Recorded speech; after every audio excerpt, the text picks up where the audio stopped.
கோடை காலத்தில் தண்ணீர் பஞ்சத்தை போக்க விழிப்புணர்வு. மழை காலங்களில் மக்கள் கடைபிடிக்க வேண்டிய அவசியம் குறித்து குளங்கள் பாதுகாப்பு அமைப்பினர் பேட்டி. கோவையில் கோடை காலத்தில் தண்ணீர் பஞ்சத்தை போக்கும் விதமாக மழை காலங்களில் அனைவரும் கடைபிடிக்க வேண்டிய அவசியம் குறித்த காட்சிகளை கொண்டு குளங்கள் பாதுகாப்பு அமைப்பினர் விழிப்புணர்வு ஏற்படுத்தியுள்ளனர். தமிழகத்தில் காலநிலைக்கு ஏற்ப வெப்பம், குளிர்ச்சி, மழை என்பது மாறி மாறி வருகிறது. ஆனால் கடந்த ஆண்டுகளை விட எப்போதும் இல்லாத அளவிற்கு இந்த ஆண்டு கோடை காலத்தில் கடும் வறட்சி மற்றும் வெப்பம் அதிகரித்தது. இதனால் பல்வேறு இடங்களில் குடிநீர் பஞ்சமும் நிலவியது. இதனிடையே நம்ம ஊருக்கு தேவையான தண்ணீரை நாமே உற்பத்தி செய்யும் வகையில் கோவை குளங்கள் பாதுகாப்பு அமைப்பினர் பல்வேறு இடங்களில் குளம், குட்டைகளை தூர்வாரி வருகின்றனர்.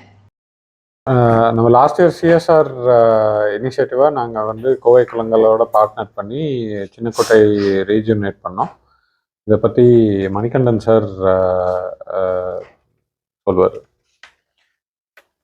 கோயம்புத்தூரில் இந்த வறட்சியாக இருந்திருக்க இந்த சூழ்நிலையில் கோயம்புத்தூர் மாவட்டம் மதுக்கரை வட்டம் வெள்ளலூர் கிராமத்தில் இருக்க வெள்ளலூர் சின்னக்கோட்டை, இந்த குட்டையை ப்ரூக்ஃபீல்டோட சிஎஸ்ஆர் சப்போர்ட்டோட நாங்கள் இப்போ தூர்வாரினோம்.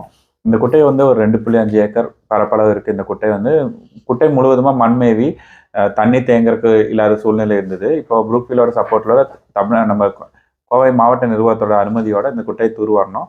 இப்போ தூர்வாரி முடிஞ்ச உடனேயே அந்த குட்டையில் இப்போ கோடை மழையில் அந்த குட்டை நிறைஞ்சு வழிஞ்சிட்டு இருக்கு.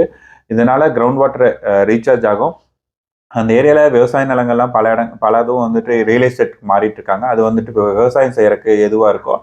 அது மட்டும் இல்லாமல் அந்த குட்டையை சுற்றி நிறைய உயிரினங்கள் வாழ்ந்துருக்கு. கீரி, முயல், அந்த மாதிரி பல உயிரினங்கள் வாழ்ந்துட்டு இருக்கு. அவங்களுக்கு ரொம்ப உபயோகமாக இருக்கும்.